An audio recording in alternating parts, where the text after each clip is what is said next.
Hey everyone, it's Saoirse. I know it's been kind of a long time, but I'm back. And I decided I liked the background from the last video, so we are here again. And I got these sunflowers, and I wanted to show you this vase I got at Crate & Barrel. It looks like an iced bun, and it just makes me happy. So, it's the little things, isn't it? Today I want to talk about Upstream by Mary Oliver, and I've been not taking like a total deep dive, but I've been getting into Mary Oliver since somebody recommended her poem on moles to me, and I love moles, so I bought one of her poetry collections. And then when I was in Colorado, as I talked about in my last video, I went to the Tattered Cover in Denver, and I picked up a few books, including this one. I'm probably going to clear my throat a lot. That's been happening for a few weeks now, which is nice. So anyway, this was published in 2016. It is a collection of selected essays. And just a little bit of background, Mary Oliver lived from 1935 to 2019, so unfortunately we lost her very recently. She began writing poetry when she was 14. Her poetry is mostly inspired by nature, solitary walks in the wild. And I wanted to tell you an interesting fact about her. She met Molly Malone Cook. I'm reading my notes over here. She met her in the 50s, and Molly was her partner for over 40 years until her death. And they lived in Provincetown, Massachusetts, and then Mary moved to Florida toward the end of her life after Molly died. And it just seems like such an adorable relationship, and I don't know if there's that much information about them out there, but I'm just starting to look into Mary Oliver's life, and it just seems very fascinating, and she seems like a really interesting person. I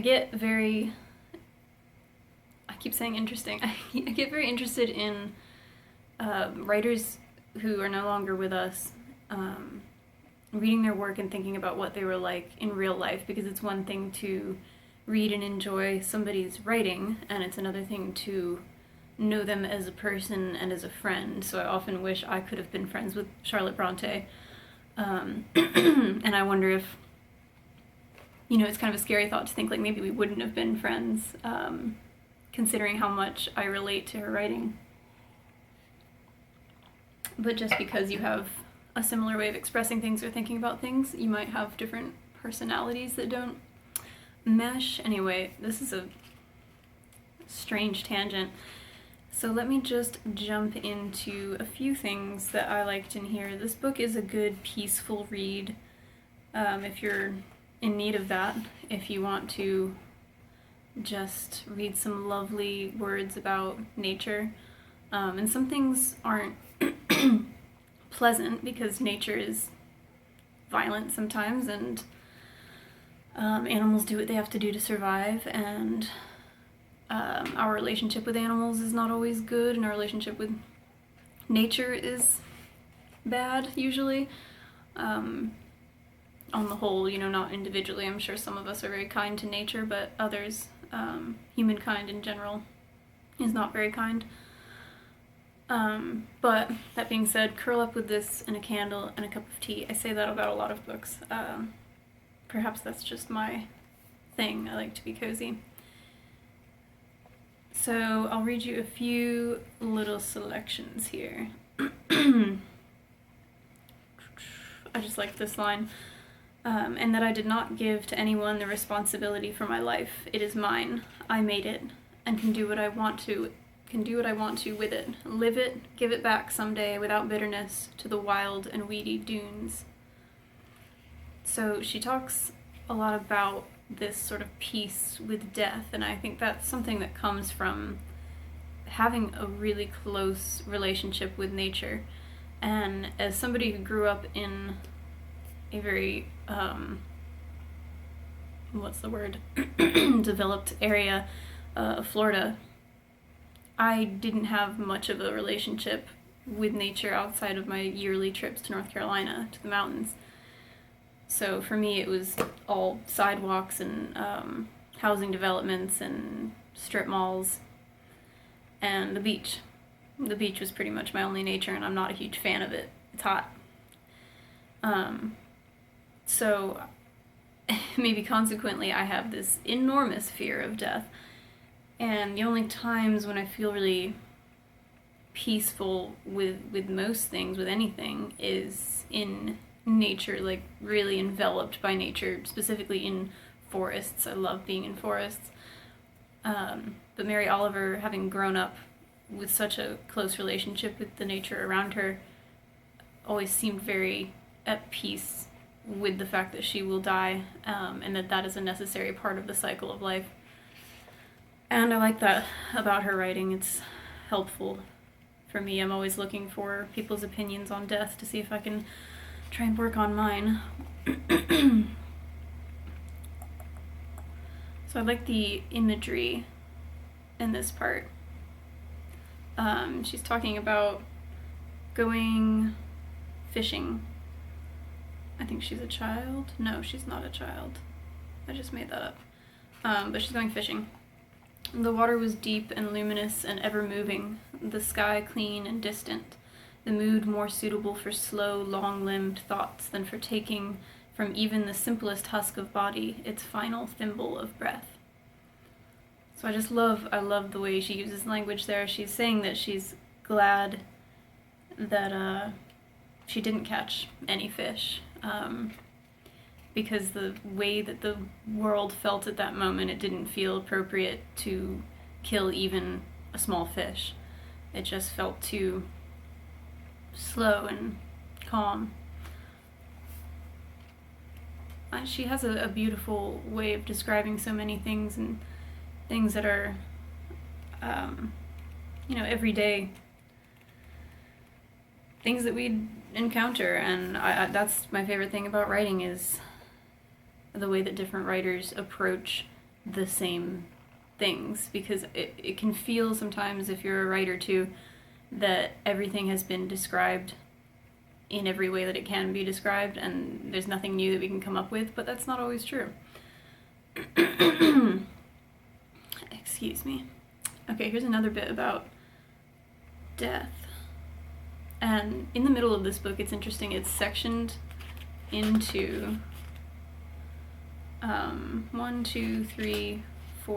5 sections, and section 3 is all essays about poets. So it's really interesting the way that writers we admire also admire other writers, and feel, sometimes it seems like they feel inferior to them, and like they'll never live up to those writers that they admire, and we're sitting here like, but I really admire you, don't you know how great you are? Imposter syndrome happens to everyone. So she writes about Emerson, Edgar Allan Poe, Whitman, and Wordsworth, and Poe is one of my favorite poets, so I liked this part about him. It says, "In the mystery and the energy of loving, we all view time's shadow upon the beloved as wretchedly as any of Poe's narrators. We do not think of it every day, but we never forget it. The beloved shall grow old or ill and be taken away finally. No matter how ferociously we fight, how tenderly we love, how bitterly we argue, how pervasively we berate the universe, how cunningly we hide, this is what shall happen. In the wide circles of timelessness, everything material and temporal will fail, including the manifestation of the beloved. In this universe, we are given 2 gifts, the ability to love and the ability to ask questions, which are at the same time the fires that warm us and the fires that scorch us. This is Poe's real story, as it is ours, and this is why we honor him, why we are fascinated far past the simple narratives. He writes about our own inescapable destiny."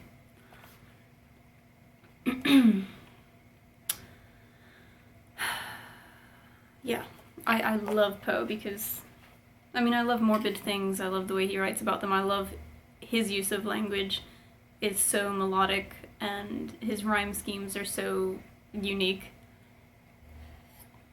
But even in his short stories and not his poetry, when he's not rhyming, it's still this bizarre lyrical journey, always with this horrible shadow behind it.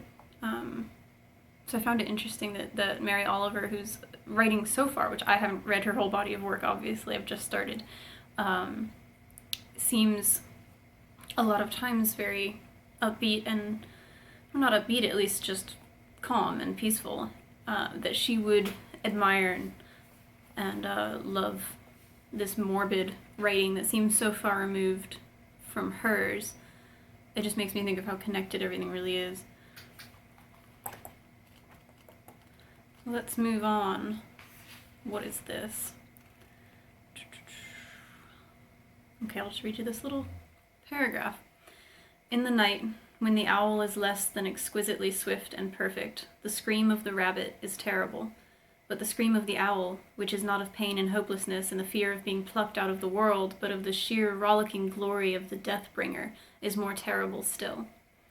When I hear it resounding through the woods, and then the 5 black pellets of its song dropping like stones into the air, I know I am standing at the edge of the mystery, in which terror is naturally and abundantly part of life, part of even the most becalmed, intelligent, sunny life, as, for example, my own.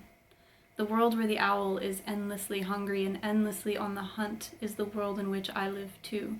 There is only one world. That's probably one of my favorite parts of this book. It's such a beautiful, thought-provoking way to say that we're all in this life, this world together, whether or not we think that anybody else's actions affect us.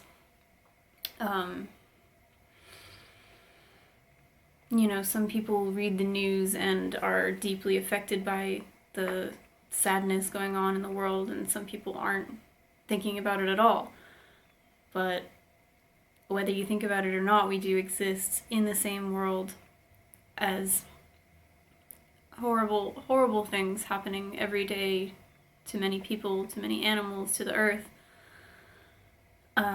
So you can have a nice, calm, peaceful life, but it's the same, you're living in the same world in which genocide and massive natural disasters happen, and in which we ignore things we need to do to save our planet, in which we ignore things that we could do to help fellow people. I think about it a lot and feel guilty when I sit in my house with my multiple cups of tea and nice music on and my darling cats with me and a good book, and I think about how difficult and horrifying some people's lives are. It's hard to believe that it's all happening on the same planet.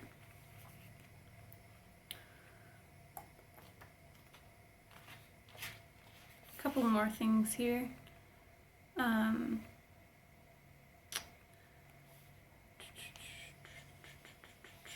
What is this? What am I reading? I guess I'll just read this paragraph here. Sometimes I just write numbers down, page numbers, and then like a random word, and don't know exactly what I was getting at. It was a little while ago that I read this. The house is hard cold. Winter walks up and down the town swinging his censer, but no smoke or sweetness comes from it, only the sour, metallic frankness of salt and snow. I dress in the dark and hurry out. The sleepy dogs walk with me a few strides, then they disappear. The water slaps crisply upon the cold-firmed sand. I listen intently, as though it is a language the ocean is speaking. There are no stars, nor a moon. Still I can tell that the tide is rising as it speaks singingly, and I can see a little from the street lamps and from the amber lights along the wharf. The water tosses its black laces and flaunts, streaked with the finest rain. Now and again the dogs come back, their happy feet dashing the sand. Before we reach the seawall again and cross the yard, it is no longer night. We stand by the door of the house. We stand upon the thin blue peninsula that leads to the sharp white day. A small black cat bounds from under the rose bushes. The dogs bark joyfully. This is the beginning of every day. I don't know why on my notes I wrote hope. what was I getting at there? I guess that, you know, if you start your day in this certain way, this certain mindset, and notice things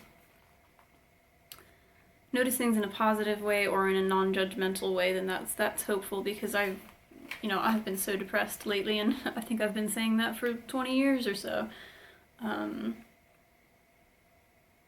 But it's when I get bored with life and seeing things in a hopeful way that I feel the worst, and I feel like what's the point of going on? But when I can look at mundane things or things that happen all the time with a certain appreciation or joy, then it feels like life is worth living. And I just like the way that she describes her morning, because we can look at things that we do every day and just feel like, what's the point of continuing when everything is the same every day? Or we can look at it with a different wonder every time it happens. Okay. Last thing.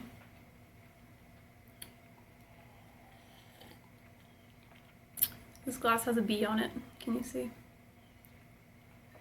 Yeah. The labor of writing poems, of working with thought and emotion in the encasement, or is it the wings, of language, is strange to nature, for we are first of all creatures of motion. Only secondly, only oddly, and not naturally, at moments of contemplation, joy, grief, prayer, or terror, are we found, while awake, in the posture of deliberate or hapless inaction. But such is the posture of the poet, poor laborer. The dancer dances, the painter dips and lifts and lays on the oils, the composer reaches at least across the octaves, the poet sits.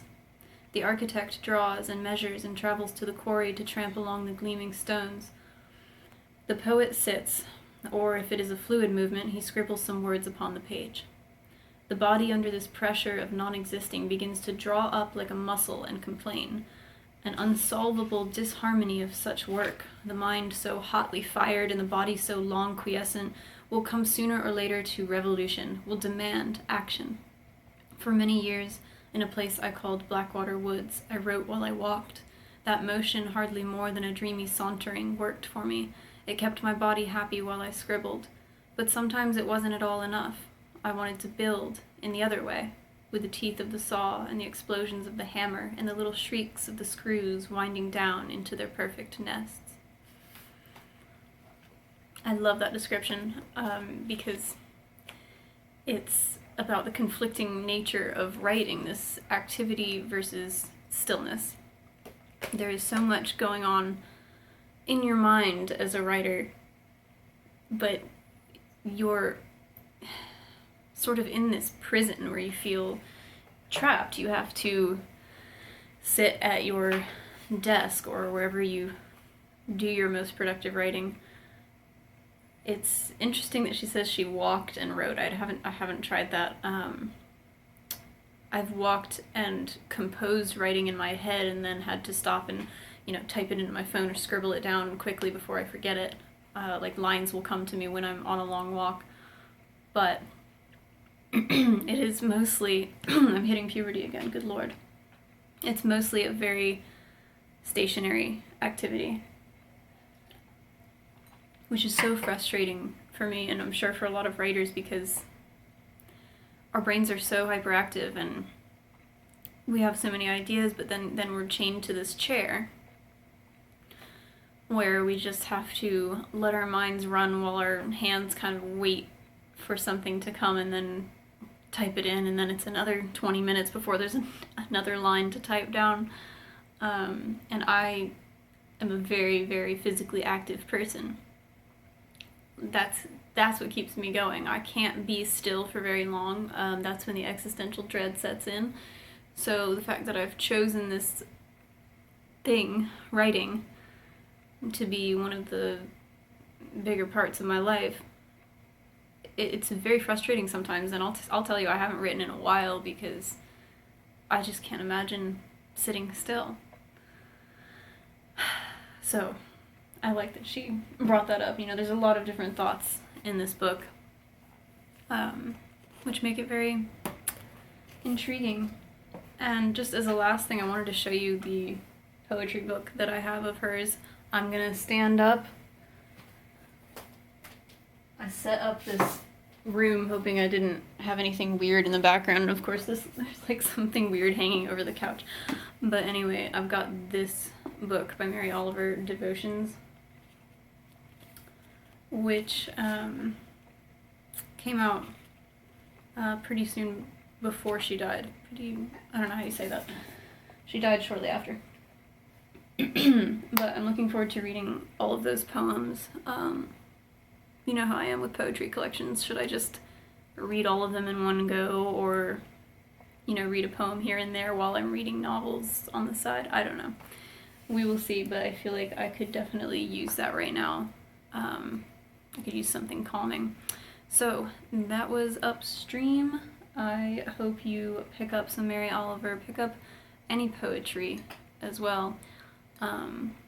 It's time for another cozy tea and poetry time video. We'll see. Don't know what's next, but thank you so much for watching, and happy reading, everyone.